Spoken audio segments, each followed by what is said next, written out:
그러면 여기 들어가세요. 재개발 공사구역 한복판. 10살 거지 소년이 내민 것은 공사용 낡은 마대자루였습니다.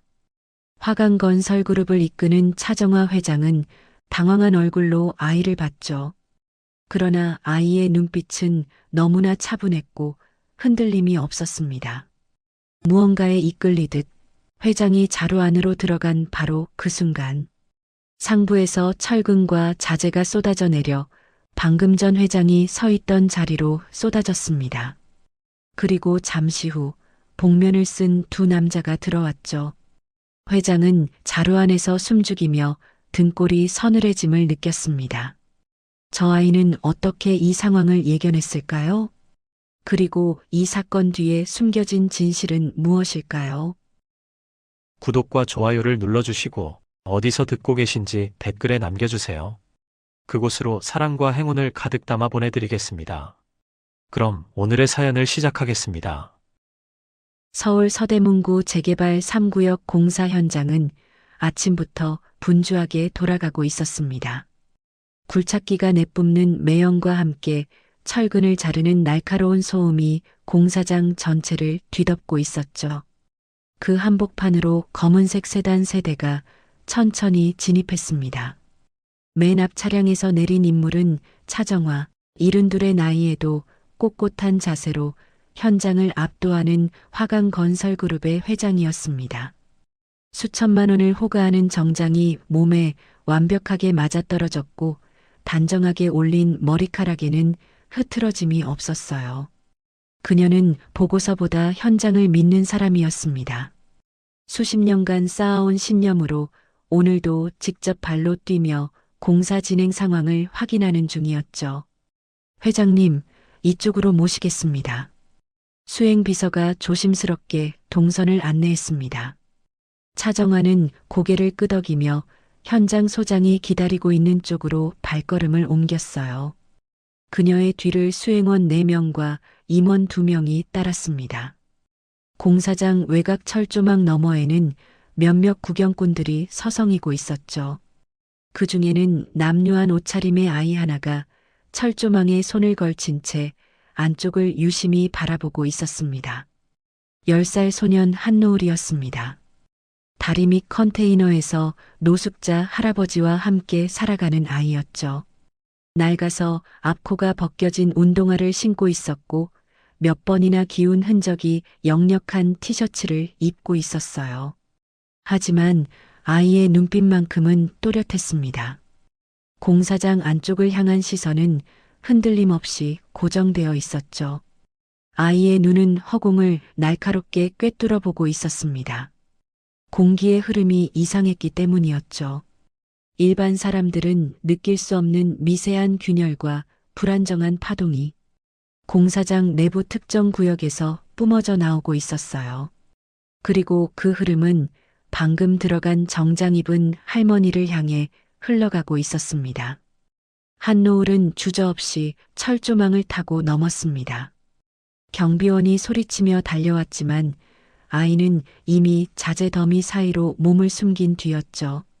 작은 체구를 이용해 굴착기 아래를 빠져나가고 적재된 철근 틈새로 미끄러지듯 파고들었습니다.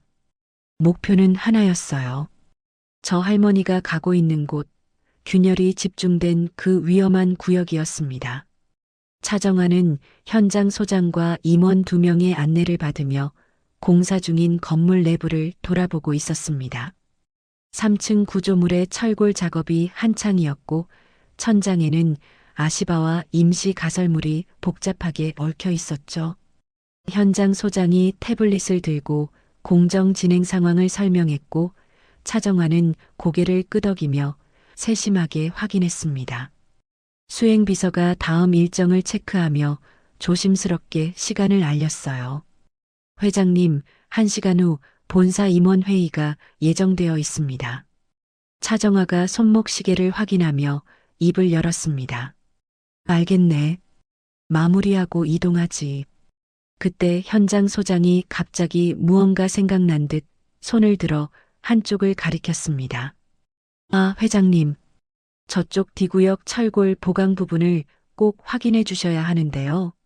설계 변경건으로 보고 드렸던 곳입니다. 잠깐만 둘러보시겠습니까? 차정화는 고개를 끄덕였습니다. 현장 소장이 앞장서서 복도 끝쪽으로 향했고 차정화가 그 뒤를 따랐죠. 수행비서와 임원들도 뒤따르려 했지만 현장 소장이 손을 내저으며 말했습니다. 좁은 통로라 위험합니다. 회장님만 잠깐 확인하시고 나오시죠. 수행비서가 잠시 망설였지만 차정화가 먼저 발걸음을 옮겼습니다. 현장 소장이 복도 중간쯤에서 멈춰 섰어요. 천장을 가리키며 설명을 이었죠. 여기 보시면 보강재 설치 각도가 기존 설계와 다르게 시공됐습니다. 구조 검토 결과 문제 없다는 결론이 나왔고요. 차정화가 천장을 올려다보며 꼼꼼히 살폈습니다. 현장 소장이 태블릿을 건네려던 순간 갑자기 무전기에서 소리가 났어요. 소장님, 1구역 자재 반입건으로 급히 확인 부탁드립니다. 현장 소장이 난처한 표정을 지으며 차정화를 돌아봤습니다. 죄송합니다, 회장님. 급한 일이라. 잠깐만 다녀와도 될까요? 차정화는 손을 내저었습니다. 가보게. 난 마저 확인하고 나갈 테니. 현장 소장이 고개 숙여 인사하고 급히 사라졌습니다. 차정화는 혼자 남아 천장의 철골 구조를 천천히 살폈어요. 그 순간 자재 더미 뒤에서 작은 인기척이 들렸습니다. 차정화가 고개를 돌렸을 때 낡은 옷을 입은 소년 하나가 숨을 헐떡이며 나타났죠. 아이의 얼굴에는 땀이 흥건했고 눈빛은 다급함으로 가득했어요. 차정화가 당황하며 한 발짝 물러섰습니다. 누구냐? 하지만 한노을은 대답하지 않았습니다. 아이의 시선은 회장이 아닌 천장 쪽을 향하고 있었어요. 그 눈동자가 미세하게 떨렸습니다. 균열이 보였기 때문이었죠. 철골의 연결부, 아시바의 고정 지점, 그리고 천장 전체를 감싸고 있는 불안정한 공기의 흐름까지 모든 것이 한 점을 향해 집중되어 있었습니다. 바로 회장이 서 있는 그 자리였어요. 한노을이 재빨리 옆에 쌓여있던 공사자재 사이에서 커다란 마대자루 하나를 끌어냈습니다. 시멘트나 모래를 담는 용도로 쓰이는 두꺼운 천자루였죠. 아이가 그것을 회장 앞으로 질질 끌고 와 바닥에 펼쳤습니다. 살려면 여기 들어가세요. 아이의 목소리는 떨리지 않았습니다. 오히려 지나치게 침착했죠. 차정화는 황당함과 당혹감이 동시에 밀려왔어요. 거지 아이가 갑자기 나타나 자루에 들어가라니 상식적으로 말이 되지 않았습니다. 그녀가 입을 열려던 순간 아이가 다시 말했어요. 지금 당장이요. 할머니가 서 있는 곳. 무너져요. 아이의 눈빛에는 장난기가 전혀 없었습니다. 겁주는 것도 거짓말도 아니었어요. 마치 이미 일어날 일을 알고 있는 사람의 눈빛이었죠. 차정화는 그 눈을 보는 순간 오래전 기억 하나가 스쳐 지나가는 걸 느꼈습니다. 죽은 둘째 아들 강우연이 어렸을 적 보여주던 그 눈빛과 똑같았거든요. 무언가를 직감적으로 알아차리는 설명할 수 없지만 확신에 찬 그 시선. 무너진다 치자. 그런데 왜 자루에 들어가야 하지? 그뿐만이 아니거든요. 균열이 밖으로 이어져 있어요. 위험해요. 아이의 놀랍도록 침착한 목소리. 다음 순간 차정화의 발이 움직였습니다. 이성이 아닌 본능이 작동한 것이었죠. 그녀는 무릎을 굽혀 마대자루 안으로 몸을 숙였습니다. 좁고 답답한 공간이었지만 자루천에 작은 구멍 하나가 뚫려 있어 밖을 내다볼 수 있었어요. 한노을이 재빨리 자루 입구를 대충 접어 위장했습니다. 그리고 자신은 옆 자재 더미 뒤로 몸을 숨겼죠. 바로 그 순간이었습니다. 천장에서 날카로운 금속음이 울려 퍼졌습니다. 철골 연결부가 끊어지는 소리였어요. 굉음과 함께 아시바가 무너져 내리기 시작했고 그 위에 쌓여 있던 철근과 콘크리트 덩어리들이 연쇄적으로 쏟아졌습니다. 방금 전까지 차정화가 서 있던 위치를 정확히 덮치듯 모든 것이 한꺼번에 내려앉았죠. 마대자루 안에서 작은 구멍으로 밖을 보던 차정화의 심장이 얼어붙었습니다. 만약 그대로 서 있었다면 즉사했을 것이었어요. 그녀는 서둘러 자루에서 나오려 했습니다. 그때 옆에서 아이의 작은 속삭임이 들렸습니다. 쉿! 아직이요. 그 소리에 그녀의 동작이 멈췄습니다. 먼지는 사방으로 퍼져나갔습니다. 시야가 뿌옇게 흐려졌고 숨쉬기조차 힘들었죠. 차정아는 자루 안에서 숨을 죽인 채 밖을 응시했습니다. 그런데 뭔가 이상했어요. 이렇게 큰 사고가 났으면 당연히 사람들이 달려와야 했죠. 수행비서, 수행원들, 현장 소장, 누구라도 나타나야 했습니다. 하지만 그 누구도 오지 않는 것이었어요. 복도에는 고요한 뿐이었죠. 발소리도 고함도 무전기 소리도 들리지 않았어요. 차정아는 그 순간 등골이 서늘해지는 걸 느꼈습니다. 이것은 우연이 아니었던 거예요.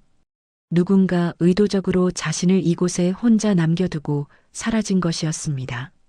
문득 방금 전 자신을 안내해준 현장 소장의 얼굴을 떠올렸습니다.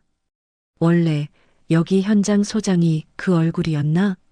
다시 떠올려 보니 처음 보는 얼굴이었죠. 그녀의 손이 떨리기 시작했습니다. 그때 조금씩 가라앉기 시작한 먼지 잔해 사이로 두 개의 그림자가 나타났어요. 시커먼 복면을 쓴 남자 두 명이었습니다. 그들은 조심스럽게 주변을 둘러보며 무너진 잔해 쪽으로 다가왔죠. 정화는 자루 속에서 식은땀을 흘리며 숨을 죽였습니다. 한 남자가 철근을 들어올리며 중얼거렸습니다. 얼른 확인해. 다른 남자가 콘크리트 덩어리를 발로 차며 잔해를 뒤지기 시작했습니다. 그들의 목적은 명확했어요. 시체를 확인하고 일을 끝내는 것이었죠.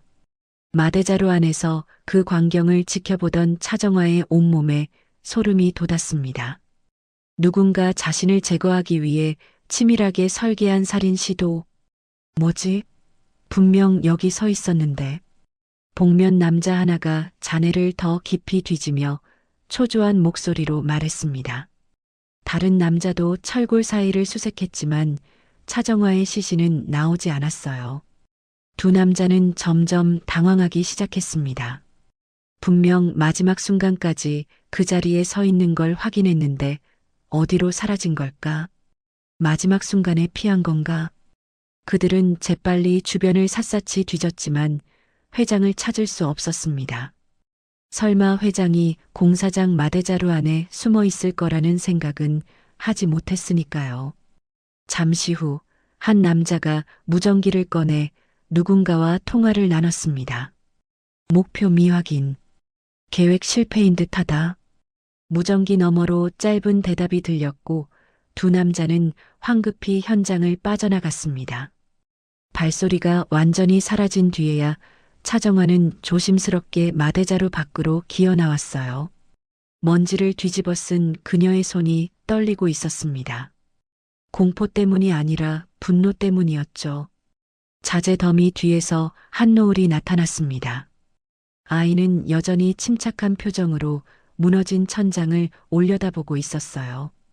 차정화가 아이에게 다가가 낮은 목소리로 물었습니다. 어떻게 알았지? 한노을이 천장을 가리켰습니다. 공기가 이상했어요. 균열이 보였거든요.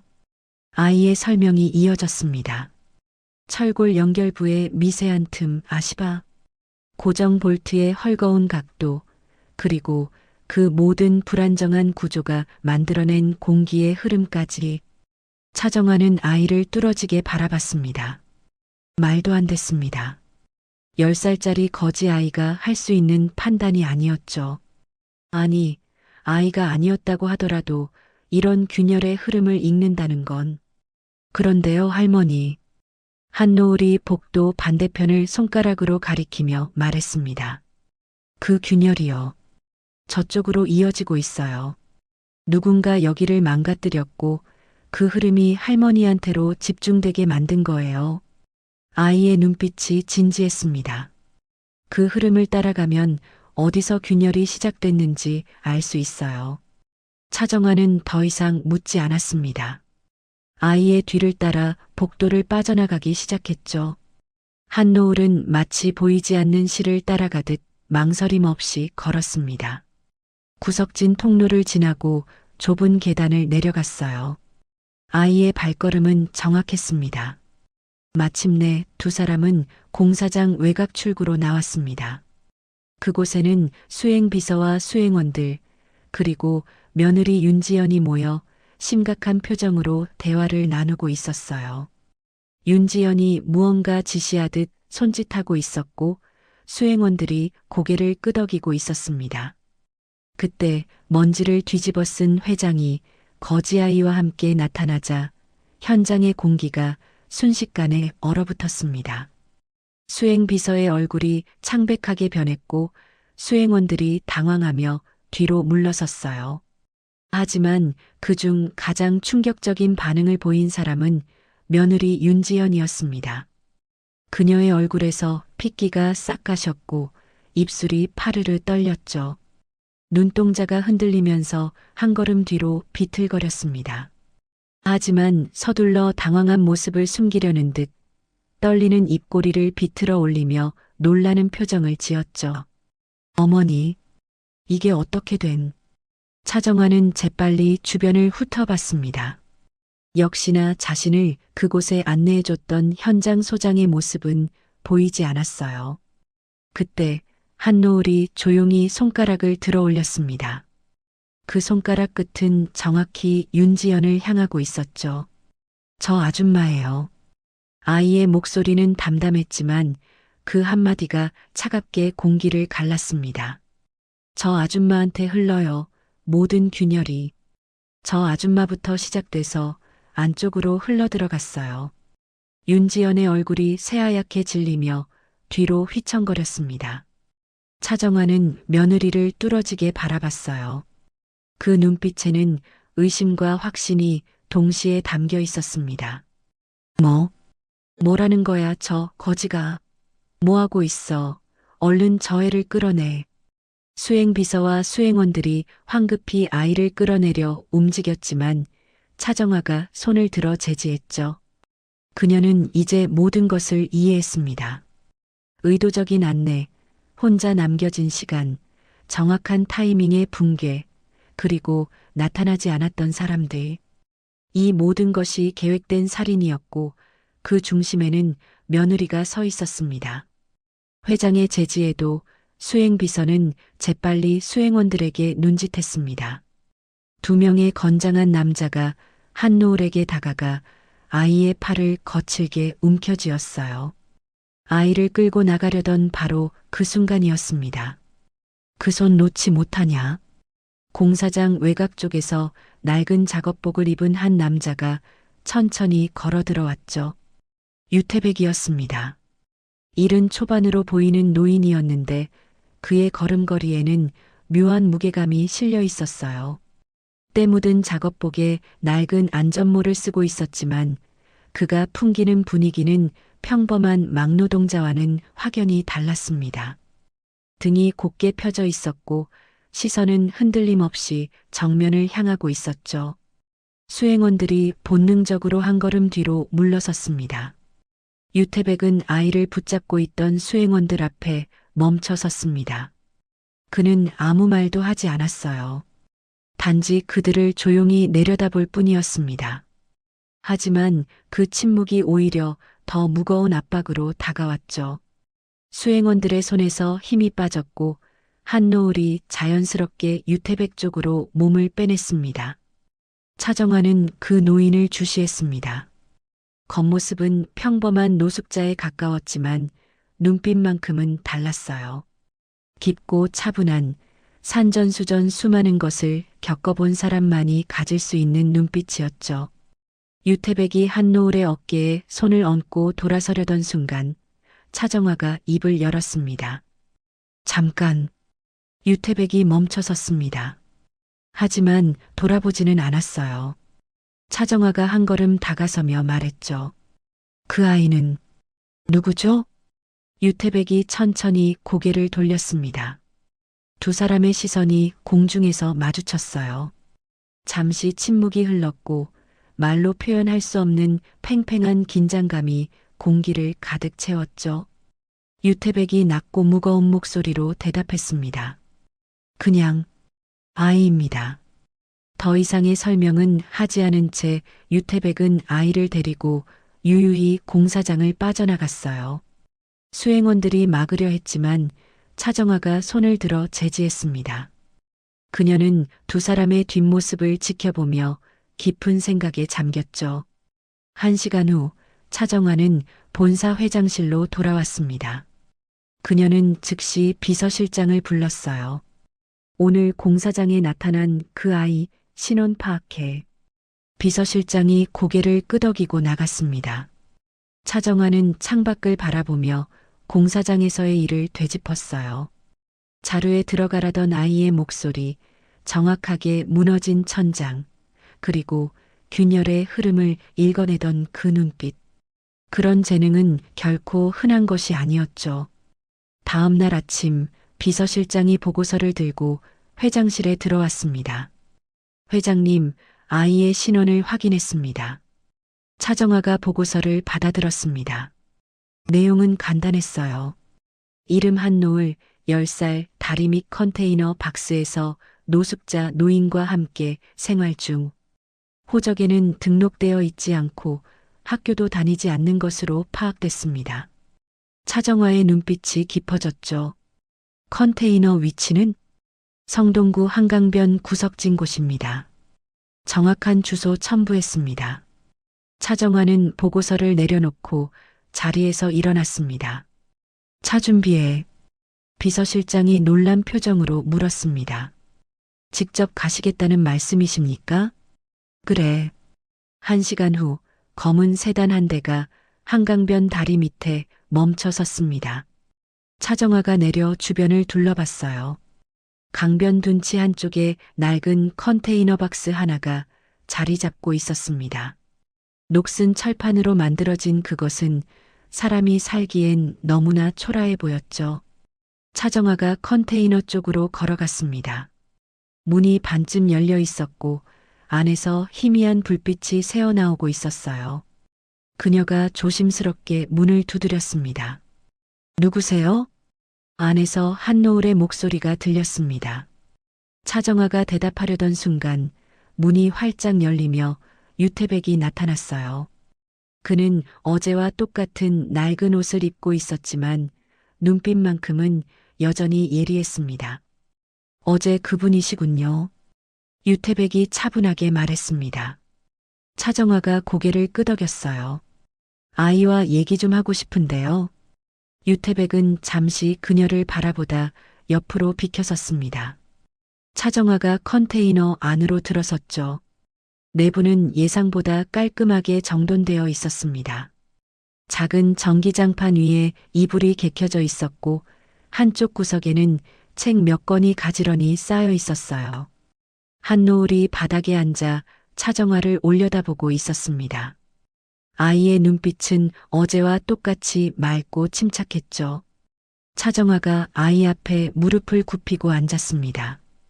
어제 일을 좀 더 물어보고 싶어. 어떻게 알았지? 천장이 무너질 거라는 걸.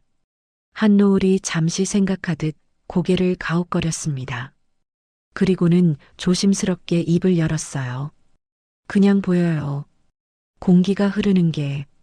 아이의 설명이 이어졌습니다. 구조가 불안정하면 공기의 흐름이 달라진다는 것, 철근이 휘어지거나 볼트가 헐거우면 미세한 진동이 생긴다는 것, 그리고 그 진동이 만들어내는 패턴을 읽을 수 있다는 것까지. 그뿐만이 아니었습니다. 사람의 호흡이나 심장 박동에 따라 그 주변의 공기 흐름 또한 달라지며 그 사람이 가지는 감정에 따라 균열이 생기기도 하고 흐름이 역류하기도 한다는 것이었어요.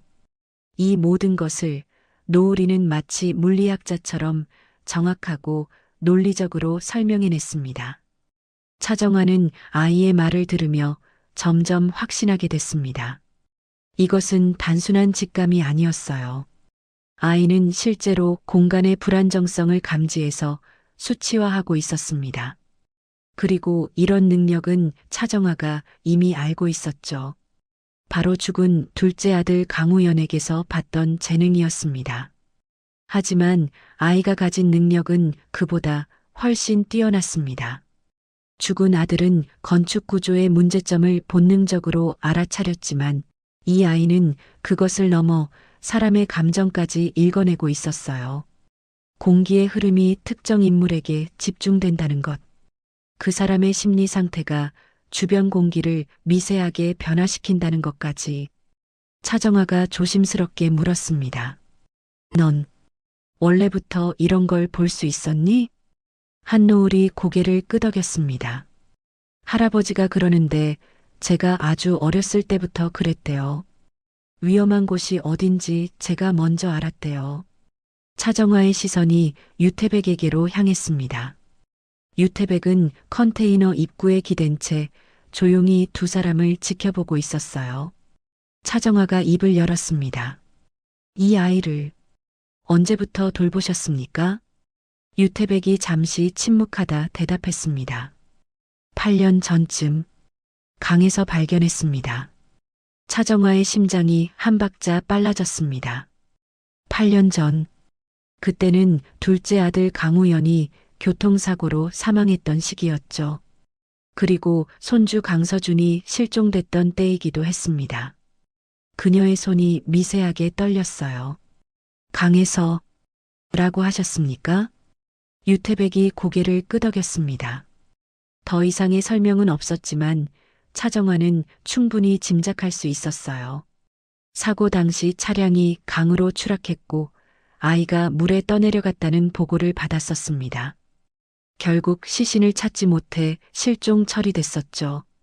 차정화는 한노을을 다시 바라봤습니다. 아이의 얼굴 윤곽, 눈매, 그리고 무언가를 집중할 때 미간을 살짝 찌푸리는 습관까지 모든 것이 죽은 아들 강우연과 닮아 있었습니다. 그녀의 가슴이 뛰기 시작했어요. 차정화가 조심스럽게 아이의 손을 잡았습니다. 한노을이 놀라지 않고 가만히 있었죠. 차정화는 아이의 작은 손을 들여다보며 천천히 물었습니다. 노을아, 할머니가 머리카락 하나만 가져가도 될까? 한노을이 고개를 갸우뚱하며 물었습니다. 왜요? 그냥 할머니가 간직하고 싶어서. 한노을은 잠시 생각하다 고개를 끄덕였습니다. 차정화가 조심스럽게 아이의 머리카락 몇 가닥을 뽑아 손수건에 싸서 주머니에 넣었어요. 유태백은 그 광경을 묵묵히 지켜보고 있었습니다. 차정화가 자리에서 일어났습니다. 그녀는 유태백에게 고개를 숙여 인사했어요. 아이를 잘 돌봐주셔서 감사합니다. 유태백이 짧게 대답했습니다. 당연한 일을 했을 뿐입니다. 차정화가 컨테이너를 나서며 마지막으로 한노을을 돌아봤습니다. 아이는 여전히 바닥에 앉아 그녀를 바라보고 있었죠. 그 눈빛에는 순수함과 총명함이 동시에 담겨 있었습니다. 세단에 오른 차정화는 비서실장에게 짧게 지시했습니다. 친자 검사 준비해. 비공개로 최대한 급속으로. 비서실장이 놀라 되물었습니다. 혹시 저 아이가? 차정화는 대답하지 않았습니다. 다만 창밖을 바라보며 깊은 생각에 잠겼죠. 만약 저 아이가 정말 손주 강서준이라면 지난 8년간 믿어왔던 모든 것이 무너지는 것이었습니다. 그리고 며느리 윤지연이 저지른 걸로 의심되는 사고의 진실도 밝혀져야 했어요. 차정화가 다시 입을 열었습니다. 윤지연, 내일 아침 회장실로 소환해. 비서실장이 긴장한 표정으로 고개를 끄덕였습니다. 세단이 한강변을 떠나 본사로 향했습니다. 차정화의 눈빛에는 의심과 기대, 그리고 조심스러운 희망이 동시에 어려 있었습니다. 다음 날 오전, 윤지연은 화강건설그룹 본사 회장실 앞에 서 있었습니다. 그녀는 안색은 새하얗게 질려 있었어요. 불안감에 한숨도 자지 못한 얼굴이었죠. 비서실장이 문을 열어주며 조심스럽게 안내했습니다. 윤지연이 회장실 안으로 들어서자 차정화가 창가에 서서 그녀를 기다리고 있었습니다. 햇빛을 등진 채 서 있는 시어머니의 실루엣은 유난히 날카로워 보였어요. 앉아. 차정화가 짧게 말했습니다. 윤지연이 소파에 앉아 차정화도 맞은편에 자리를 잡았어요. 잠시 침묵이 흐른 뒤 차정화가 천천히 입을 열었습니다. 공사장 사건. 할 말 없어? 윤지연의 얼굴에 당황한 기색이 스쳤습니다. 하지만 그녀는 재빨리 표정을 가다듬으며 고개를 저었어요. 네. 어떤 거요, 어머니? 저는 그날 밖에서 대기하고 있다가 너무 놀랐어요. 차정화는 며느리의 눈을 똑바로 바라봤습니다. 윤지연은 시선을 피하지 않으려 애썼지만 눈동자가 미세하게 흔들리고 있었죠. 그 아이가 널 지목했어. 윤지연의 손이 무릎 위에서 움찔했습니다. 그녀가 애써 웃음을 지으며 대답했죠. 그런 거지 아이가 뭘 알겠어요. 혼란스러운 상황에서 아무렇게나 가리킨 거겠죠. 차정화는 대답하지 않았습니다. 다만 윤지연을 계속 응시할 뿐이었어요. 그 침묵이 오히려 더 무거운 압박으로 다가왔습니다. 윤지연의 호흡이 조금씩 빨라지기 시작했죠. 어머님, 설마 저를 의심하시는 건 아니시죠? 윤지연의 목소리에 떨림이 묻어났습니다. 차정화가 천천히 고개를 끄덕였어요. 의심하진 않아. 거의 확신할 뿐이지. 윤지연이 소파에서 벌떡 일어났습니다. 그녀의 얼굴이 창백하게 변했죠. 저는 그런 짓 하지 않았어요. 어떻게 저한테 그런 의심을. 하지만 그녀의 목소리는 점점 작아졌습니다. 차정화의 차가운 시선이 윤지연의 심장을 파고들고 있었기 때문이에요. 윤지연은 더 이상 버티지 못하고 다급히 회장실을 빠져나갔습니다. 그날 밤 그녀는 자신의 집 거실에 홀로 앉아 있었습니다. 탁자 위에는 반쯤 비워진 위스키 한 병이 놓여 있었고 그녀의 손에는 잔 하나가 들려 있었어요. 술을 마실수록 머릿속이 더 복잡해졌습니다. 모든 게 다 들통날 위기에 처했거든요. 시어머니의 눈빛이 계속 떠올랐고 그 거지 아이가 자신을 가리키던 장면이 반복 재생됐죠. 윤지연은 잔을 탁자에 내려놓고 비틀거리며 일어났습니다. 그녀는 코트를 걸치고 집을 나섰어요. 목적지는 정해져 있었습니다. 한강변 컨테이너. 그 아이가 있는 곳이었죠. 1시간 후 택시에서 내린 윤지연은 컨테이너 앞에 서 있었습니다. 술기운에 취한 그녀의 걸음은 휘청거렸고 눈빛은 흐려져 있었어요. 하지만 그 안에는 분노와 두려움이 동시에 타오르고 있었습니다. 그녀가 컨테이너 문을 거칠게 두드렸죠.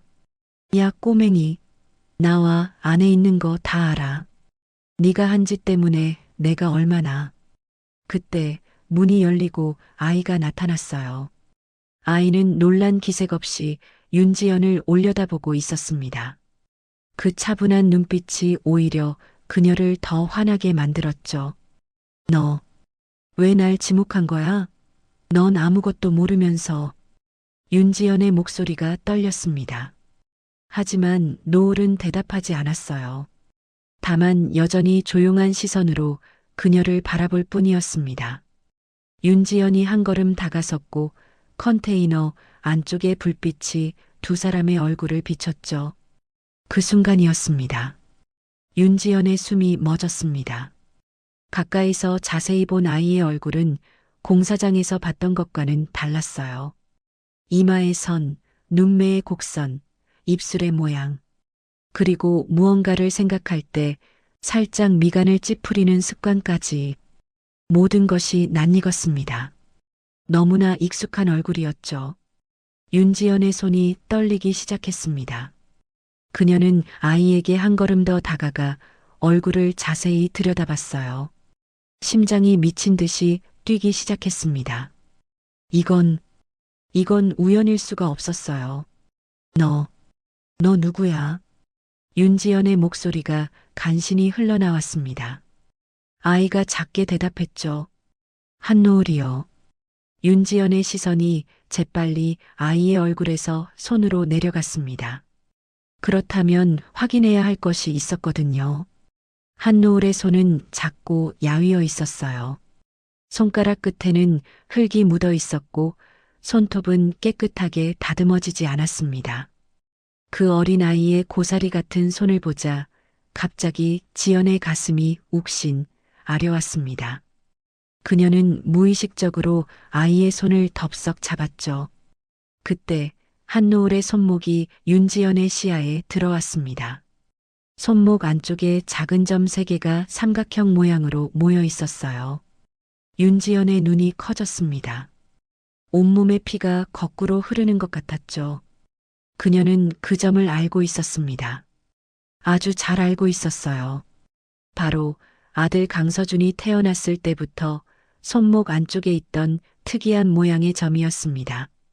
3개의 점이 정확히 삼각형을 이루고 있었고 의사는 이것이 매우 특이한 점이라고 말했었죠. 그녀는 항상 그 점을 보며 독특한 점을 가진 게 너무 신기하고 사랑스럽다면서 점에 입을 맞췄었죠. 지연의 손에서 힘이 빠졌습니다. 그녀는 뒤로 비틀거리며 컨테이너 벽에 등을 기댔어요. 입술이 파르르 떨렸고 눈에서 눈물이 쏟아져 내렸습니다.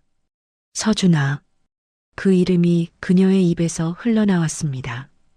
8년 동안 가슴에 사무쳐 감히 입 밖으로 단 한 번도 제대로 불러보지 못했던 이름이었어요.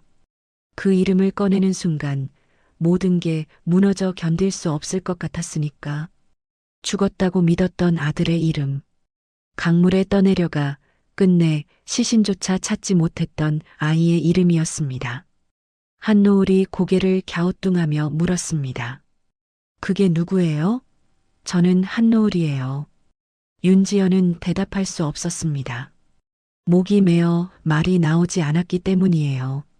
그녀는 그대로 바닥에 주저앉았습니다. 8년 전 그날이 떠올랐죠. 남편과 함께 세미나 연회로 가던 길, 빗길에 미끄러진 차량, 강물 속으로 추락하던 순간, 정신을 차렸을 때는 이미 병원이었고 남편은 현장에서 즉사했다는 소식을 들었습니다. 아이는 실종됐다고 했죠. 차량에서 튕겨져 나가 강물에 떠내려갔을 거라고 했어요. 수색 작업이 1달 넘게 이어졌지만 결국 시신을 찾지 못했습니다.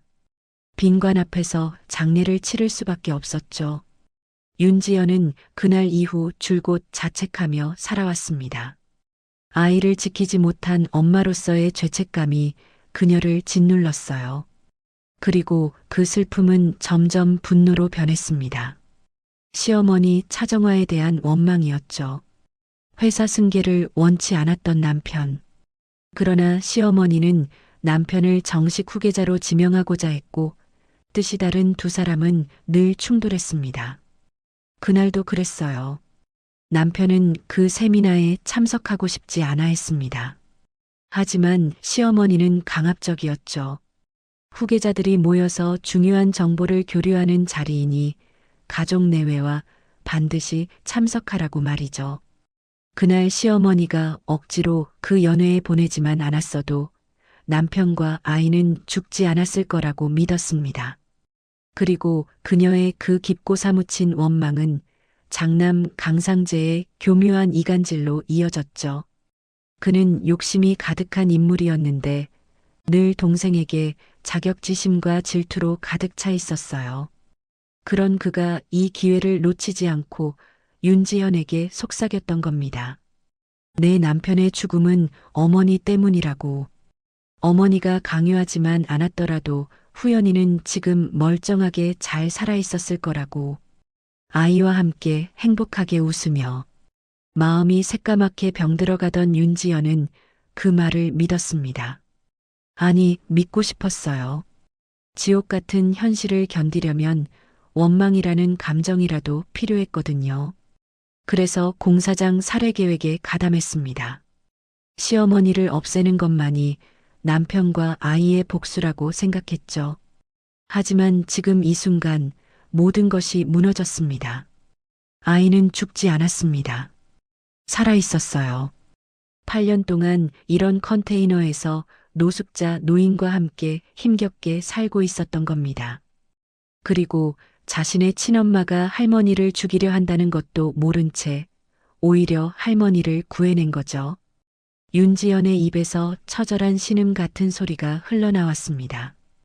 그녀는 얼굴을 두 손으로 감싸며 오열했어요.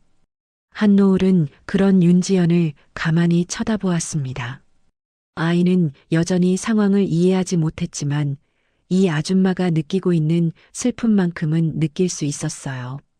그녀 주변의 공기가 슬픔으로 인해 미친 듯이 요동치고 있었거든요.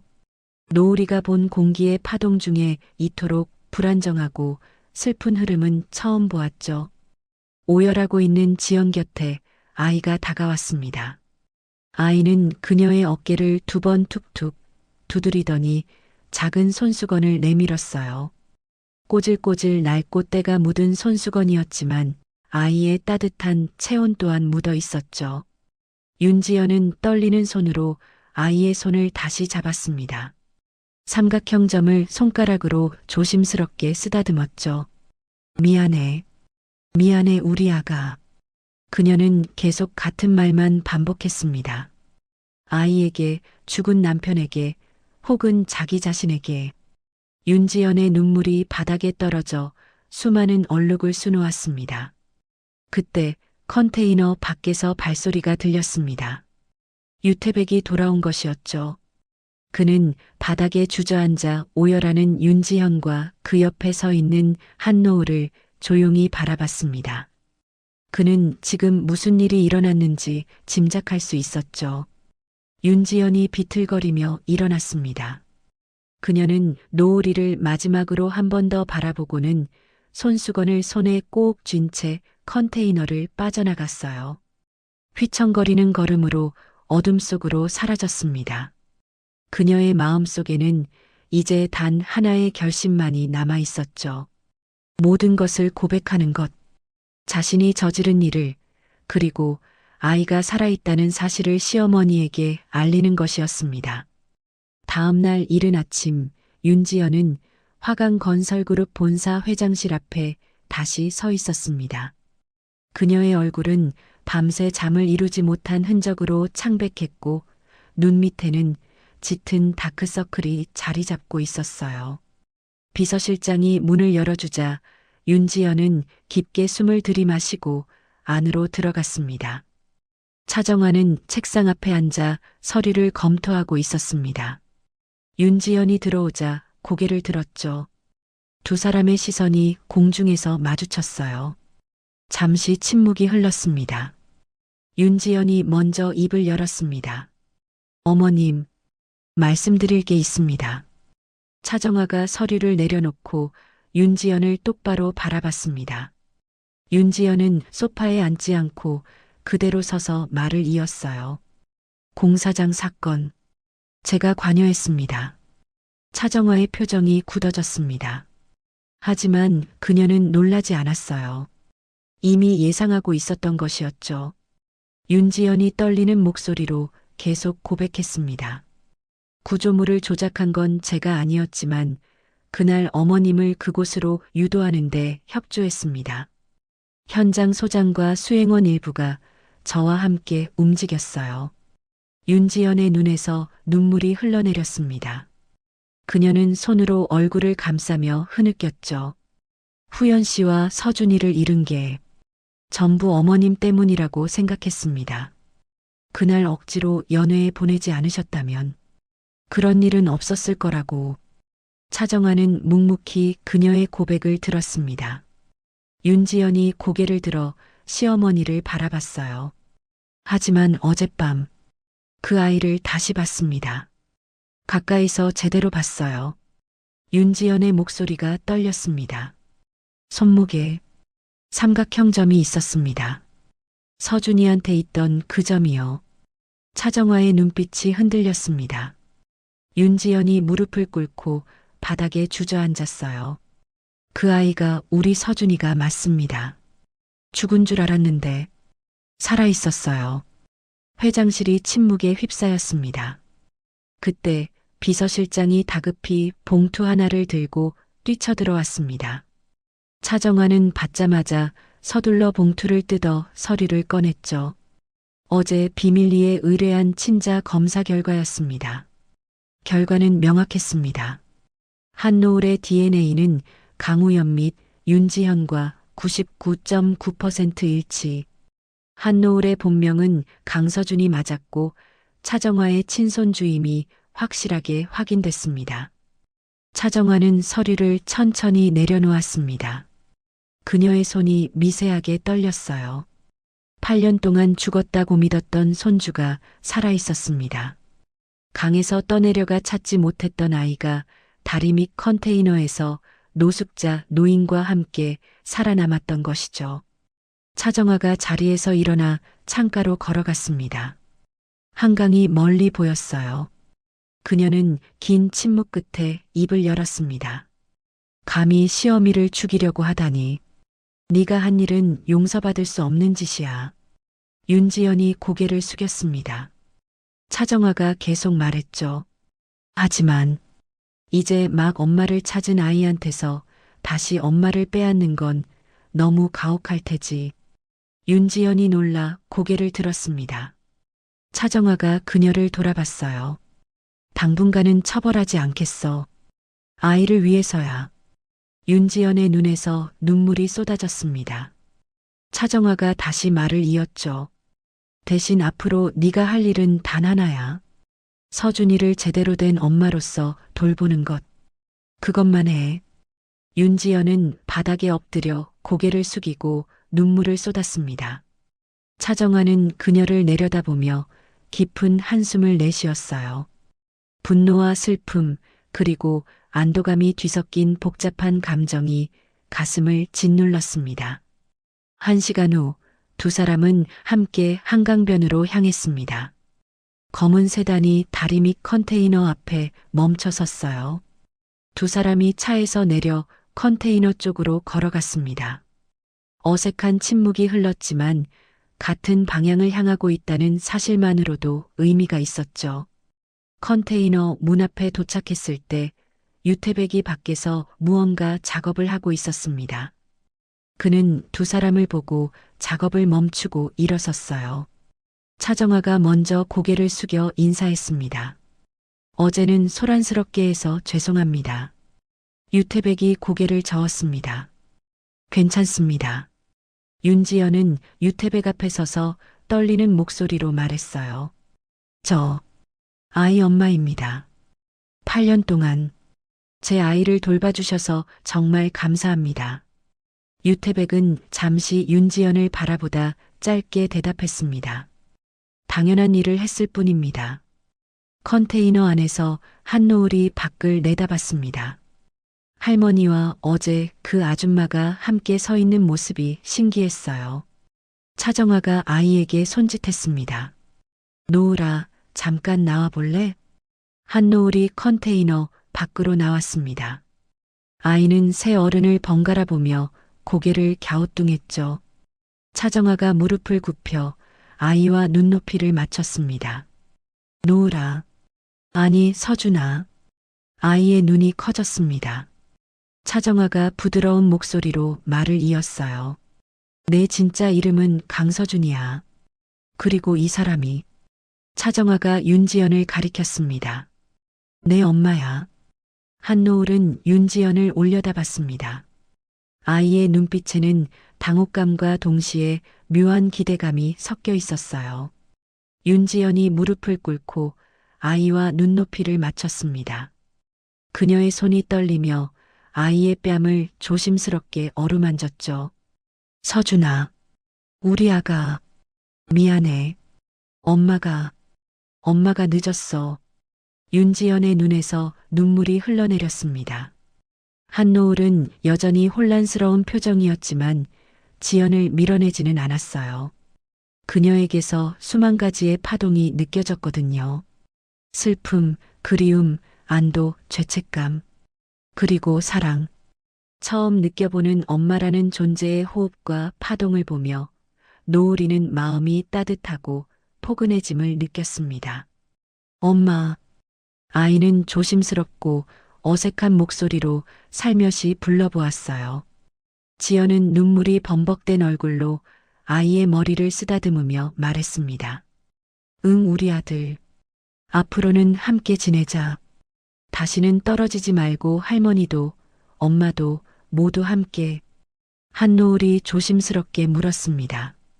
할아버지도요? 차정화가 유태백을 돌아봤습니다. 유태백은 조용히 고개를 저었어요. 아이의 얼굴에 슬픔이 스쳤습니다. 차정화가 유태백에게 말했죠. 생각해 보시겠습니까? 함께 가시는 것도. 유태백은 대답하지 않았습니다. 다만 먼 곳을 바라볼 뿐이었어요. 차정화는 더 이상 권하지 않았습니다. 그에게는 이곳에 남아야 하는 이유가 있을 것이라 짐작했죠. 네 사람은 컨테이너 앞에서 잠시 함께 서 있었습니다. 8년의 시간이 만든 어색함이 감돌았지만 그 자체로 의미 있는 시간이었어요.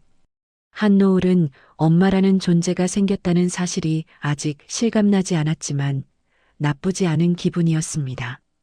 그때 멀리 언덕 위에 주차된 검은 SUV 안에서 한 남자가 망원경으로 그 광경을 지켜보고 있었습니다. 강상재였죠. 그는 DNA 검사부터 이 모든 상황을 보고받고 촉각을 곤두세우던 중이었습니다. 그러던 중 어머니와 윤지연이 함께 컨테이너를 찾아간다는 보고를 받고 직접 확인하러 온 것이었죠. 강상재의 얼굴이 차갑게 굳어졌습니다. 상황이 예상과 다르게 흘러가고 있었어요. 윤지연을 이용한 공사장 살해 계획은 실패했고 함께 있는 모습으로 보아할 때 윤지연은 자수했을 가능성이 높았습니다. 그리고 저 거지 아이가 살아있는 손자라는 것도 확인됐죠. 강상재는 망원경을 내려놓고 조수석에 앉은 부하에게 말했습니다. 더 기다릴 수 없겠어. 움직인다. 부하가 고개를 끄덕였습니다. 강상재의 눈빛이 차갑게 가라앉았어요. 그는 직감했습니다. 저 아이가 모든 판을 뒤집을 열쇠라는 것을, 그리고 지금 이 상황을 방치하면 자신이 쌓아온 모든 것이 무너질 거라는 것을요. 강상재가 휴대폰을 꺼내 누군가에게 전화를 걸었습니다. 짧은 신호음 후 상대방이 받았죠. 오늘 밤 컨테이너. 강상재의 목소리는 낮고 단호했습니다. 그는 전화를 끊고 다시 컨테이너 쪽을 바라봤어요. 저 평화로운 광경이 오늘 밤이면 완전히 달라질 것이었습니다. 강상재의 입가에 차가운 미소가 번졌죠. 해가 기울어가고 있었습니다. 차정화는 다 같이 저녁을 먹자고 제안했어요. 유태백이 컨테이너 안으로 네 사람을 안내했습니다. 낡고 허름한 공간이었지만 정도는 깔끔하게 되어 있었죠. 유태백이 간단한 식사를 준비했습니다.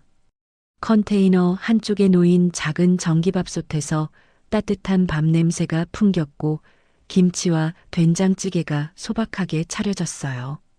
네 사람은 컨테이너 바닥에 둘러앉았습니다. 대한민국 굴지의 화강건설그룹을 이끄는 회장 차정화와 재벌가 며느리 윤지현이 허름한 컨테이너 바닥에 쪼그려 앉아 밥을 먹는 장면은 그 자체로 기묘했습니다. 수십억 원대 계약을 맺고 수백 명의 임원을 거느리던 두 여자가 낡은 식기에 담긴 된장찌개를 맛있게 떠먹고 있었어죠. 그 모습이 어색하면서도 묘하게 평화로웠습니다. 한노을은 밥을 먹으면서도 새 어른을 번갈아 쳐다봤습니다. 할머니라는 사람과 엄마라는 사람이 자신과 함께 밥을 먹고 있다는 게 아직 실감나지 않았어요. 회장이 아이의 그릇에 반찬을 더 올려주며 말했습니다. 많이 먹어. 앞으로는 맛있고 좋은 거 많이 먹자. 한노을이 고개를 끄덕였습니다. 윤지연은 아이를 바라보며 눈물을 참고 있었어요. 8년 동안 그리워했던 아들이 눈앞에 있었지만 어떻게 대해야 할지 몰랐습니다.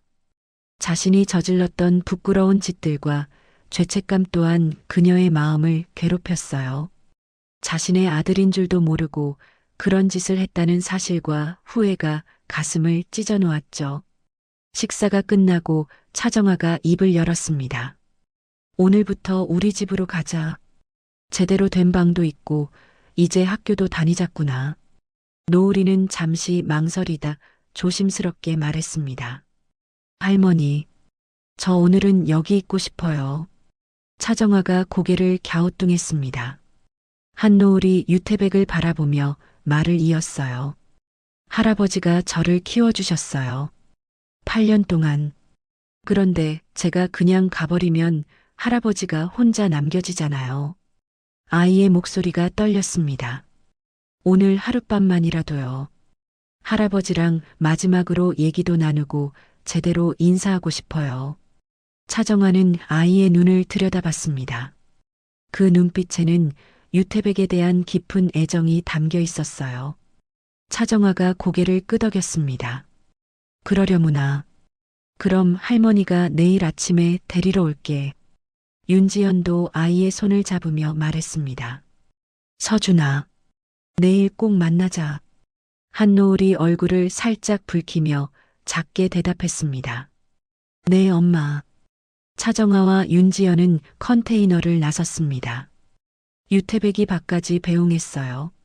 차정아가 유태백에게 조용히 말했습니다. 정말 감사합니다. 제 손주를 지켜주셔서. 유태백은 고개만 끄덕였습니다. 세단이 출발하고 테일라이트가 어둠 속으로 사라졌어요.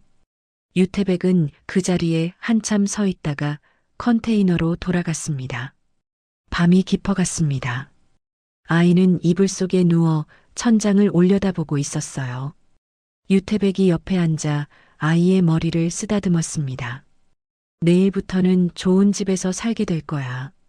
거기 가서도 씩씩하고 건강하게 잘 자라야 한다. 위험한 데는 절대 가지 말고. 알겠지? 아이가 유태백을 돌아봤습니다. 할아버지는 정말 같이 안 가실 거예요? 유태백이 잠시 침묵하다 대답했습니다. 난 여기 있어야 해. 이유가 있어. 한노을은 더 이상 묻지 않았습니다. 다만 할아버지의 손을 꽉 잡았죠. 유태백은 아이가 잠들 때까지 그 손을 놓지 않았습니다. 자정이 넘은 시각, 컨테이너 밖에서 희미한 발소리가 들렸습니다. 유태백의 눈이 번뜩 떠졌어요. 평소에 듣던 발자국 소리와 달랐거든요. 그는 조심스럽게 일어나 컨테이너 문 쪽으로 다가갔습니다. 밖을 내다보니 어둠 속에서 여러 개의 그림자가 움직이고 있었죠. 강상제의 부하들이었습니다. 10명이 넘는 사내들이 컨테이너를 포위하고 있었어요. 그들의 손에는 쇠파이프와 둔기가 들려 있었습니다. 한 사내가 컨테이너 외벽에 휘발유를 뿌리기 시작했죠. 유태백이 재빨리 한노을을 흔들어 깨웠습니다. 노을아, 일어나. 한노을이 눈을 떴습니다. 유태백의 다급한 표정을 보고 아이도 뭔가 심상치 않다는 걸 직감했어요. 그 순간 컨테이너 외벽에서 불길이 치솟았습니다. 휘발유에 불이 붙으며 순식간에 화염이 번져나갔죠. 유태백이 아이를 안고 문 쪽으로 달려갔습니다. 컨테이너 문을 발로 차며 밖으로 나갔어요. 하지만 밖에는 이미 사내들이 진을 치고 기다리고 있었습니다. 유태백은 아이를 등 뒤로 감추며 사내들을 마주했죠. 비켜라. 그의 목소리는 낮고 차가웠습니다. 하지만 사내들은 움직이지 않았어요. 오히려 한 걸음씩 다가오기 시작했습니다. 유태백은 깊게 숨을 들이마셨죠. 오랜만에 움직여야 할 순간이었습니다. 첫 번째 사내가 쇠파이프를 휘두르며 달려들었습니다. 유태백은 그것을 손으로 잡아채 비틀어 떨어뜨렸어요. 두 번째 사내의 주먹을 피해 발로 무릎을 걷어찼습니다. 일은 넘은 노인의 움직임이라고는 믿기지 않을 만큼 빠르고 정확했죠. 하지만 숫자가 너무 많았습니다. 유태백이 두세 명을 제압하는 동안 나머지가 사방에서 몰려들었어요. 둥기가 그의 등을 강하게 내리쳤고 쇠파이프가 어깨를 강타했습니다. 유태백은 비틀거렸지만 쓰러지지 않았죠. 아이를 지켜야 했기 때문이었습니다. 그가 마지막 힘을 짜내 한 사내를 밀쳐냈습니다. 그리고 아이에게 소리쳤어요. 노을아 뛰어. 강둑 쪽으로. 한노을이 달리기 시작했습니다. 하지만 두 명의 사내가 순식간에 아이 뒤를 쫓아갔죠. 유태백이 그들을 막으려 했지만 뒤에서 날아온 둥기가 그의 머리를 강타했습니다. 그는 바닥에 쓰러졌어요. 노을은 필사적으로 달렸습니다.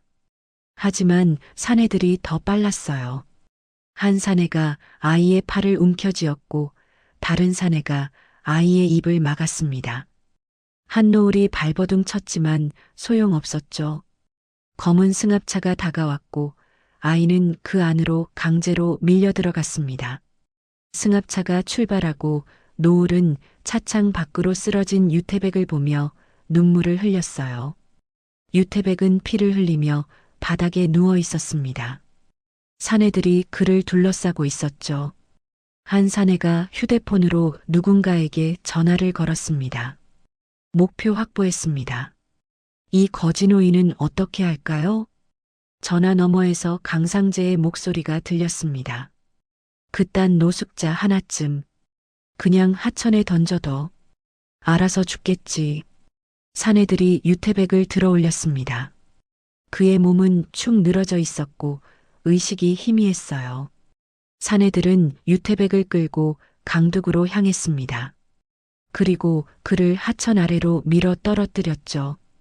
유태백의 몸이 물속으로 가라앉았습니다. 어둠 속에서 물보라만이 일었고 곧 고요해졌어요. 사내들은 그 광경을 확인하고 재빨리 현장을 떠났습니다. 컨테이너는 여전히 불타고 있었고 검은 연기가 밤하늘로 피어올랐죠.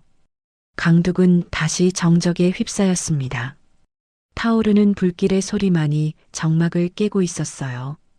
평화로웠던 컨테이너는 한순간에 잿더미로 변해버렸습니다. 검은 승합차는 서울 외곽의 폐공장 단지로 향하고 있었습니다. 뒷좌석에 실린 한노을은 양손이 묶인 채 웅크리고 앉아 있었어요. 아이의 얼굴은 창백했고 눈가에는 눈물 자국이 말라붙어 있었습니다. 사내 둘이 아이를 감시하며 옆에 앉아 있었죠. 승합차가 낡은 공장 건물 앞에 멈춰 섰습니다. 사내들이 한노을을 끌고 내려 건물 안으로 들어갔어요.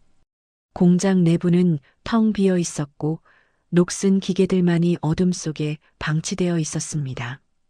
한쪽 구석에 마련된 작은 방으로 아이를 밀어 넣었죠. 한노을은 바닥에 주저앉았습니다. 아이의 손목에는 밧줄 자국이 선명하게 남아 있었어요. 온몸이 떨리고 있었죠. 할아버지가 피 흘리며 쓰러져 있던 모습이 계속 떠올랐습니다. 피를 흘리며 바닥에 누워있던 그 장면이 눈앞에서 지워지지 않았어요. 같은 시각 화강건설그룹 본사는 혼란에 빠져 있었습니다.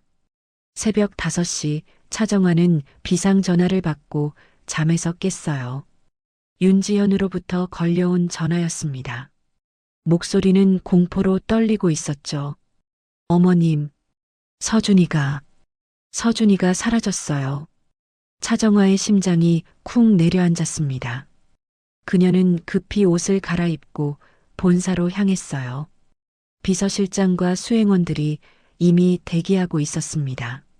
차정화가 회장실에 들어서자마자 지시를 내렸죠. 컨테이너 주변 CCTV 전부 확인해. 경찰 신고는 아직 하지 마. 비서실장이 황급히 움직였습니다. 1시간 후 CCTV 영상이 회장실 모니터에 띄워졌어요. 어둠 속에서 여러 명의 사내들이 컨테이너를 포위하고 불을 지르는 장면, 유태백이 쓰러지는 장면, 그리고 아이가 승합차에 실려 끌려가는 장면까지 모든 것이 담겨 있었습니다. 회장의 얼굴이 창백하게 변했습니다. 지연은 영상을 보며 비명을 지르듯 울부짖었어요. 저 사람들을 찾아야 해요. 서준이를. 우리 서준이를.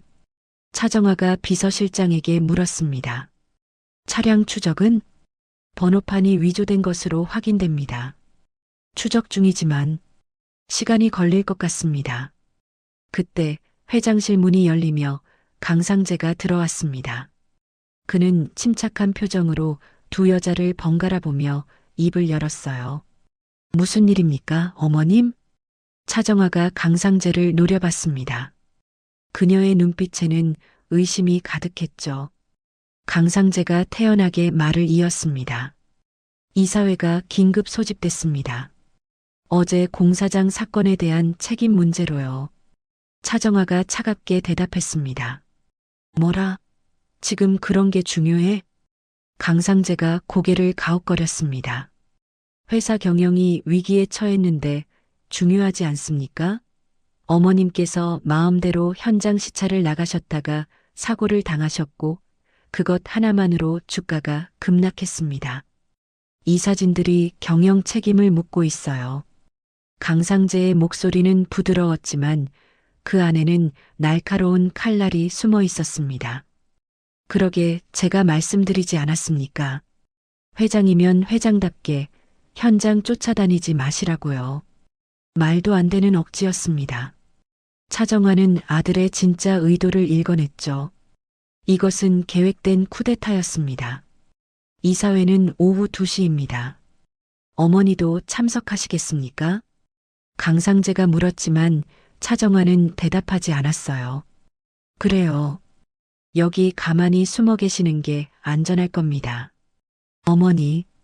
강상재는 비릿한 미소를 지으며 회장실을 나갔습니다. 문이 닫히자 윤지연이 차정화에게 다가와 속삭였죠. 저 사람이에요, 어머니. 분명 저 사람 짓이에요. 차정화도 알고 있었습니다. 공사장 살해 시도부터 아이 납치까지 모든 것이 강상재의 손에서 나온 일이라는 것을요.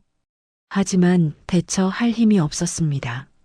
언제부터 쿠데타를 준비했는지는 모르지만 이미 자신이 대처하기 힘들 만큼 아들은 많은 세력과 자금을 확보해뒀을 거였습니다. 아들이었고 현 시점의 다음 후계자였기에 회장은 그가 넓혀가는 세력을 전혀 견제하지 않았었죠. 그리고 무엇보다 강상재의 손아귀에 아이가 있었습니다. 그건 자신과 윤지연에게 아주 치명적인 약점이었죠. 오후가 되자 이사회가 열렸습니다. 차정화는 회의실에 들어섰고 15명의 이사진이 그녀를 기다리고 있었어요. 강상재는 이미 자리에 앉아 서류를 검토하고 있었습니다. 한 이사가 입을 열었습니다. 회장님, 이번 공사장 사고는 회사에 막대한 타격을 입혔습니다. 경영 책임을 어떻게 생각하십니까? 차정화가 차갑게 대답했습니다. 그건 사고가 아니었네. 살해 시도였어. 회의실이 술렁거렸습니다. 또 다른 이사가 물었죠. 증거가 있습니까? 차정화는 대답할 수 없었습니다. 윤지연의 자백은 있었지만 그것을 공개하면 며느리를 법적 처벌에 노출시키는 것이었고 결국 이제 막 되찾은 손주에게서 엄마를 빼앗는 것이었어요. 차정화의 침묵을 확인한 이사들이 서로 눈빛을 교환했습니다. 강상재가 조용히 입을 열었습니다. 어머님, 이제 경영 일선에서 물러나시는 게 어떻겠습니까? 회사를 위해서요. 차정화가 강상재를 똑바로 바라봤습니다. 아들의 눈빛에는 야망과 승리감이 동시에 담겨 있었어요. 이것이 그가 오랫동안 준비해온 순간이었겠지요. 그녀는 울분을 삼키며 씁쓸함을 삼킬 수밖에 없었습니다. 무엇보다 두려운 건 강상재는 자신의 자리를 빼앗는 걸로 만족하지 않을 것 같다는 거였어요. 위험 요소는 완벽히 제거하려 할 게 분명했습니다. 아이가 위험했죠. 그 시각 강둑 하류 쪽 갈대밭에서 한 노인이 천천히 물 밖으로 기어 나오고 있었습니다. 유태백이었죠. 그의 옷은 젖어 있었고 얼굴에는 피가 말라붙어 있었습니다. 물 위로 기어 나온 유태백은 갈대밭에 쓰러져 거친 숨을 몰아쉬었습니다. 온몸이 욱신거렸고 머리는 지끈거렸죠. 하지만 그는 일어서야 했습니다. 아이가 납치됐다는 것을 알고 있었기 때문이에요. 유태백은 천천히 몸을 일으켰습니다. 비틀거리며 강둑을 올라갔어요. 그가 평소 숨겨두었던 낡은 청가방이 갈대 사이에 걸려 있었습니다. 물에 젖지 않은 그 가방을 꺼내 열었죠. 안에는 낡은 투지폰 하나가 들어 있었습니다. 유태백은 굳은 살이 배긴 거친 손으로 폰을 꺼냈어요. 휴대폰에는 단축번호 1번, 단 하나의 번호만이 저장되어 있었죠. 순간 유태백의 눈빛이 변했습니다. 더 이상 흐리멍텅하게 바닥을 보고 있던 노숙자 노인의 눈이 아니었어요.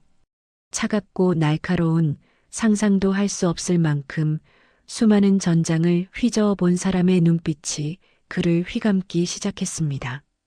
그의 눈빛은 강렬하게 불타오르며 형형하게 빛났고 어깨가 펴지고 등이 곧게 세워졌죠. 유태백은 단축번호 1번을 길게 눌렀습니다. 단 한 번의 신호음이 울리자마자 전화가 연결됐어요. 상대방이 받았지만 먼저 말하지 않았습니다. 단지 조용히 기다릴 뿐이었죠. 유태백이 낮고 무겁게 가라앉은 목소리로 말했습니다. 날새, 돌아가야겠어. 그 한마디에 전화 너머가 술렁거렸습니다. 긴 침묵 속에서도 격양된 감정이 느껴졌죠. 상대방이 조심스럽게 대답했습니다. 알겠습니다, 회장님. 유태백은 전화를 끊고 한강을 바라봤습니다. 오랜 시간 떠나 살았던 세월이 끝나는 순간이었어요. 그는 다시 세상으로 나갈 것이었습니다. 아이를, 감히 자신의 가족과도 같은 사람을 건드린 자들을 응징하기 위해서였죠. 강바람이 유태백의 젖은 옷을 스쳤습니다. 그의 눈빛에는 이제 더 이상 노숙자의 그림자가 남아있지 않았어요. 국내 최정점 그룹의 총수, 그 본 모습이 서서히 드러나고 있었습니다. 폐공장 안 작은 방에 갇힌 한노을은 구석에 웅크리고 앉아 있었습니다. 밖에서는 사내들의 발소리와 담배 연기 냄새가 새어 들어왔어요. 아이는 할아버지를 떠올리며 눈물을 흘렸습니다. 그렇게 많은 사람들한테 맞고 강물에 던져졌는데 괜찮으신 걸까? 아이의 가슴은 불안과 두려움으로 꽉 차 있었죠.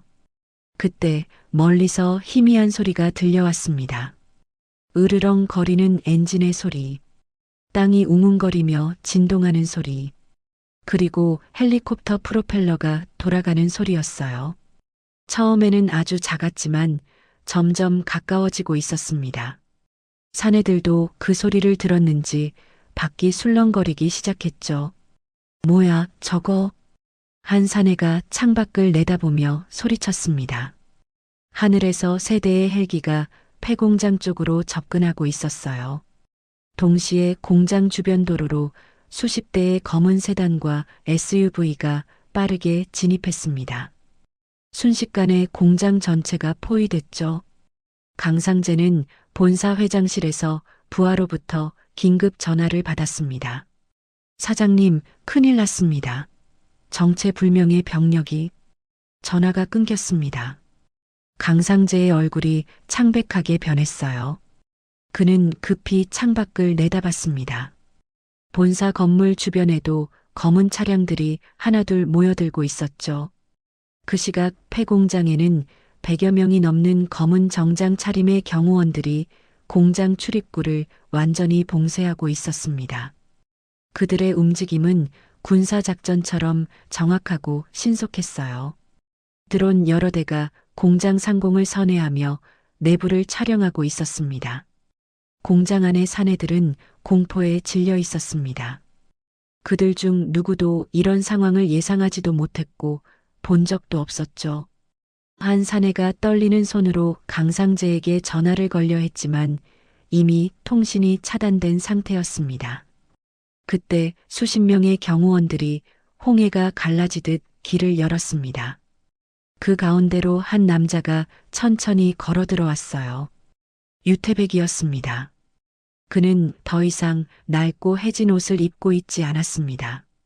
맞춤 제작된 최고급 정장이 몸에 완벽하게 맞아떨어져 있었고 머리는 깔끔하게 정돈되어 있었죠.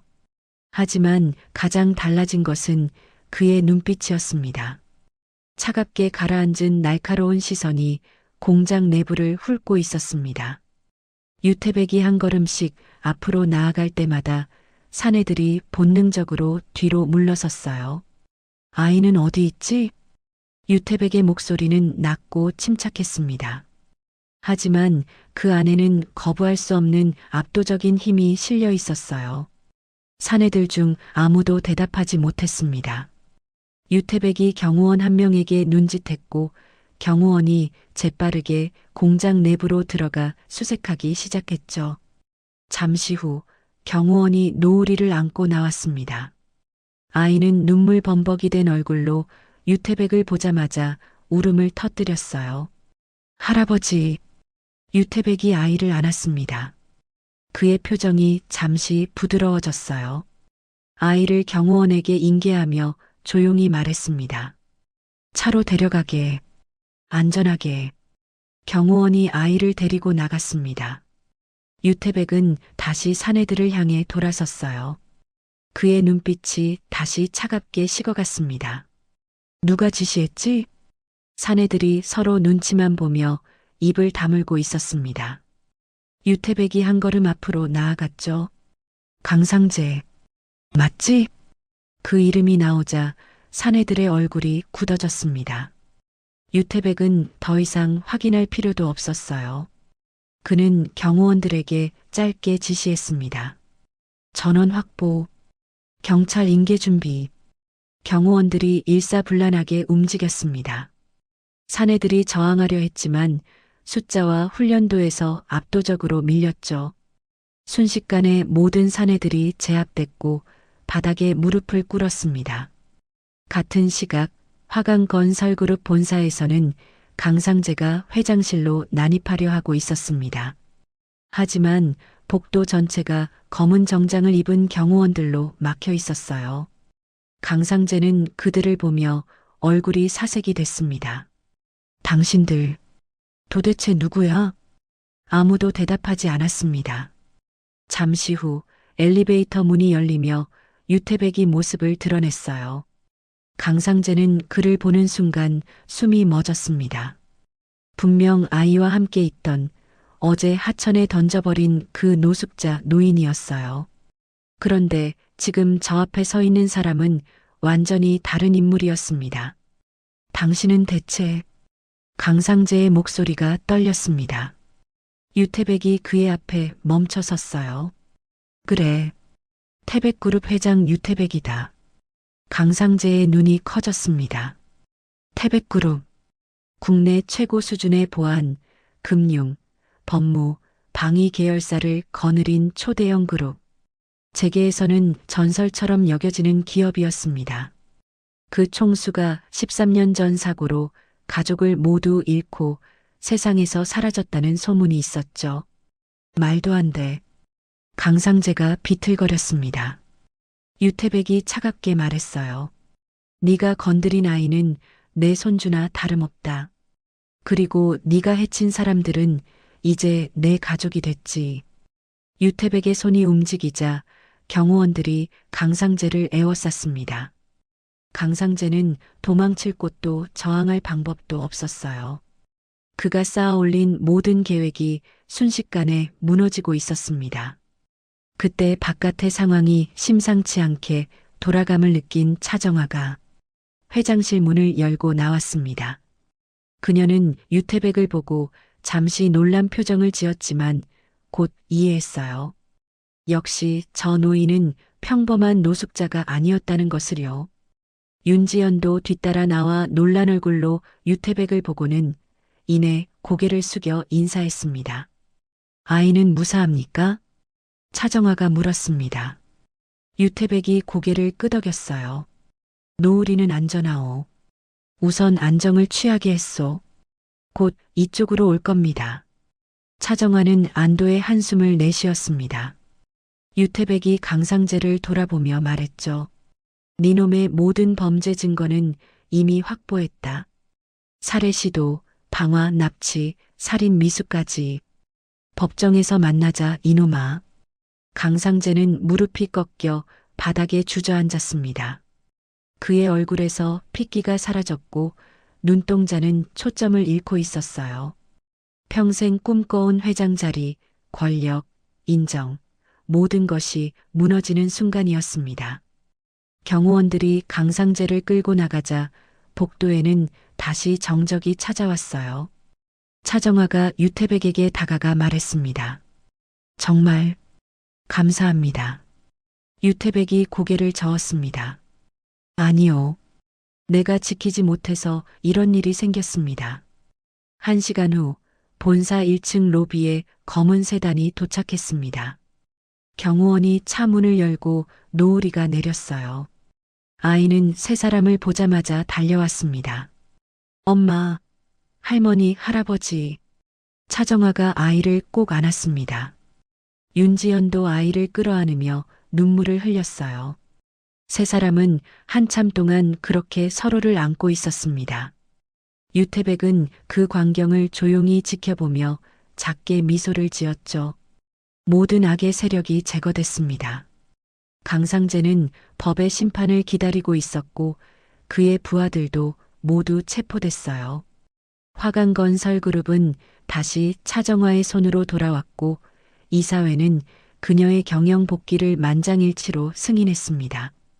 가족은 다시 하나가 됐습니다. 상처투성이었지만 이제는 서로를 이해하고 보듬을 수 있었어요.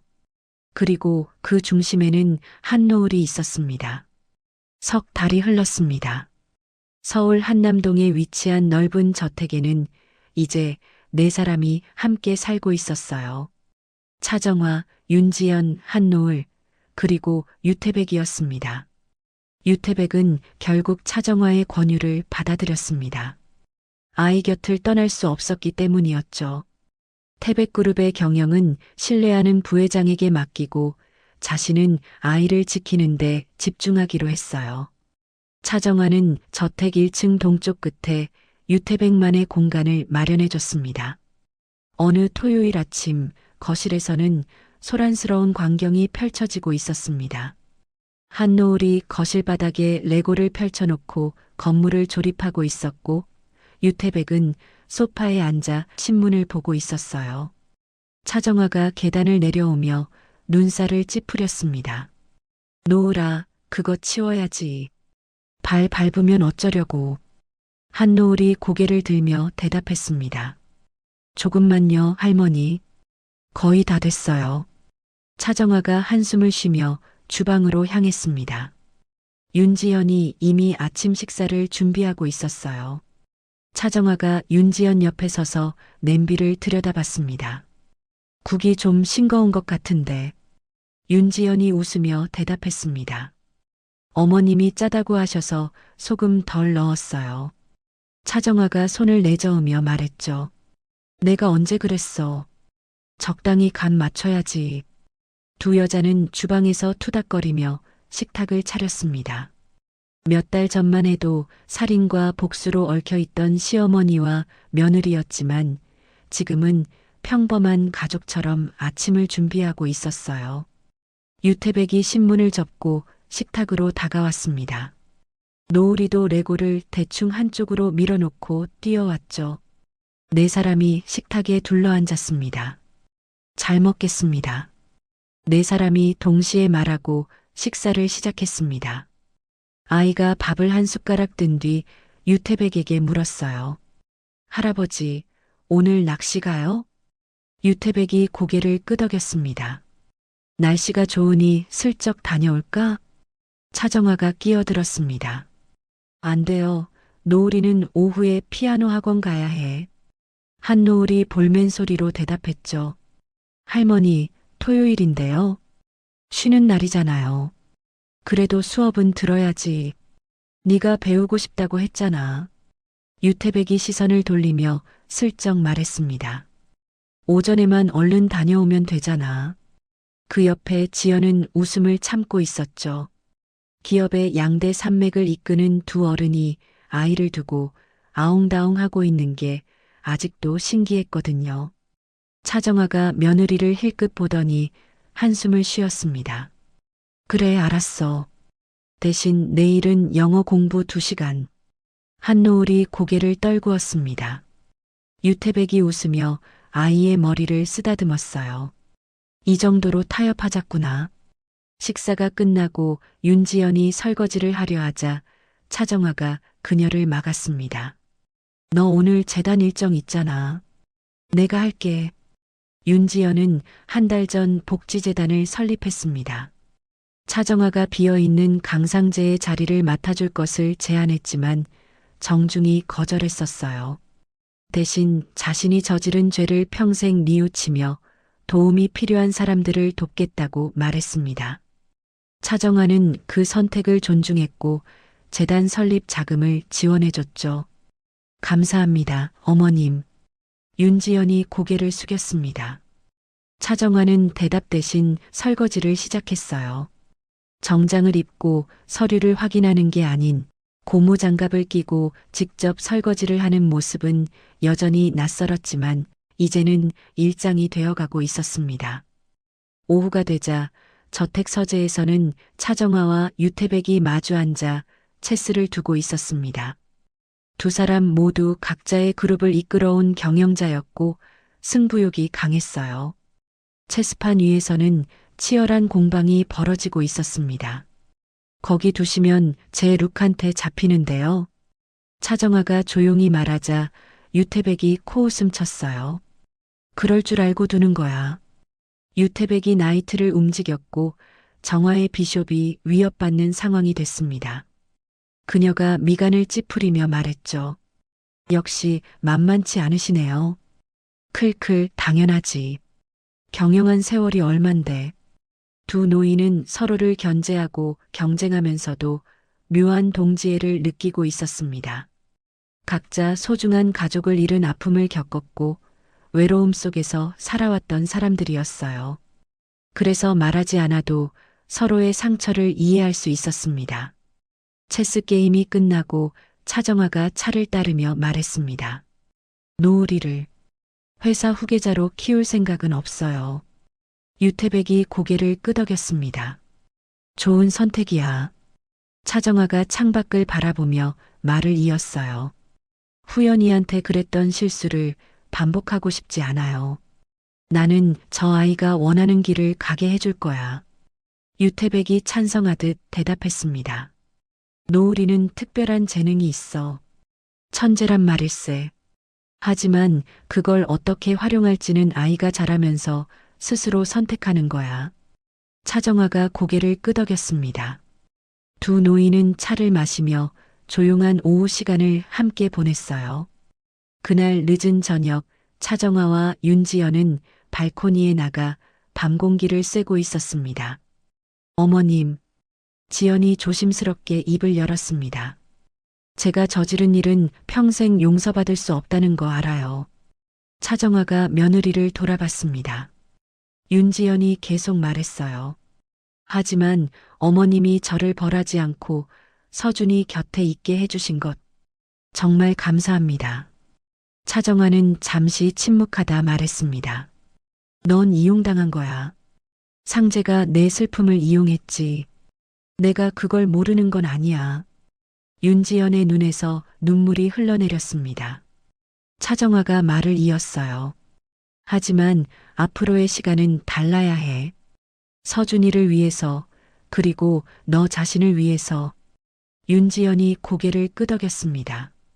두 여자는 한동안 말없이 밤하늘을 올려다봤어요. 별이 총총히 빛나고 있었습니다. 며칠 후 화강건설그룹과 태백그룹은 공식적인 업무 협약을 맺었습니다. 재개발 사업에서 보안 시스템 구축까지 두 그룹은 서로의 강점을 살려 협력하기로 했죠. 재계는 이 예상치 못한 연합에 주목했습니다. 하지만 두 회장에게 그것보다 중요한 건 가족이었습니다. 저택에서 함께 보내는 시간, 식탁에 둘러앉아 밥을 먹는 순간 아이의 웃음소리가 울려 퍼지는 일상이었어요. 어느 일요일 오후 네 사람은 한강변을 산책하고 있었습니다. 한 노을이 앞서 뛰어가고 세 어른이 뒤따라 걸었어요. 유태백이 웃으며 말했습니다. 좋은 날씨구만. 차정화가 고개를 끄덕였습니다. 그러게요. 이런 날이 계속됐으면 좋겠네요. 윤지연도 동의하듯 미소 지었습니다. 한노을이 돌아서며 소리쳤어요. 할머니, 엄마, 할아버지, 빨리 와봐요. 저기가 어디게요? 아이의 시선이 향한 곳엔 까맣게 뼈대만 남은 컨테이너가 있었습니다. 하지만 이제 네 사람은 웃을 수 있었어요. 그 모든 사건들마저도 그들이 공유한 하나의 추억이자 인연으로 남았으니까요. 세 사람이 웃으며 아이를 따라갔습니다. 강바람이 옷자락을 스쳤고 햇살이 따스하게 내리쬐고 있었어요. 상처와 음모로 시작된 이야기는 이렇게 용서와 화해로 이어졌습니다.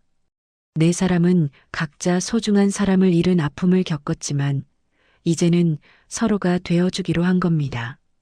완벽하진 않지만 진심 어린 가족이었습니다. 노을이의 웃음소리가 한강변에 울려 퍼졌고 세 어른은 그 소리를 들으며 따뜻한 미소를 지었습니다. 새로운 시작이었습니다. 그리고 앞으로 펼쳐질 날들은 분명 그 어느 때보다 더 밝을 것이었습니다. 끝까지 함께 해주셔서 감사합니다. 이야기를 끝까지 들어주신 분이 계시다면 잘 들었다고 댓글 하나만 남겨주세요.